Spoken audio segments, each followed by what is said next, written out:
ఇరాన్‌కి ప్రధానమైనటువంటి సమస్య ఏంటి అంటే, అడుగు ముందుకి వేయలేదు, వెనక్కి వేయలేదు. ఇప్పుడు ఇజ్రాయెల్‌ని ఏమీ చేయలేదది. అమెరికాని ఏమీ చేయలేదు. అయితే గీతే 4 మిస్సైల్‌లేస్తది. కొంత ధ్వంసం జరుగుతది. దానికి ఆళ్ళిద్దరూ కలిసి ఈళ్ళని సర్వనాశనం చేస్తారు. వాళ్ళని 5% నష్టపరిస్తే వీళ్ళు 50% నష్టపోతారు. వాళ్ళని 10% నష్టం చేస్తే వీళ్ళు 100% నష్టపోతారు. ఒక్కసారి వీళ్ళ సైన్యం గనక కకావికలమైందంటే, వీళ్ళ సైనిక స్థావరాలు ధ్వంసమైనయంటే army base, navy base, air base గనక ధ్వంసమైందంటే, ప్రజలు తిరగబడేసి ఈ సైన్యాన్ని కూడా చంపేస్తారు. ఎందుకంటే అంత క్రూరత్వాన్ని అనుభవించారు ప్రజలు.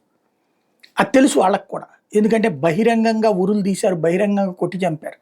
కాబట్టి ఆళ్ళ కసిగా ఉన్నారు. ఇలాంటి స్థితిలో ఆగి యుద్ధం చేయకుండా కూర్చుంటేనేమో ప్రపంచవ్యాప్తంగా షియా ముస్లింలకి వీరుడిగా కొలవబడేటటువంటి కొమైని చేతకాని వాడిగా మిగిలిపోతాడు.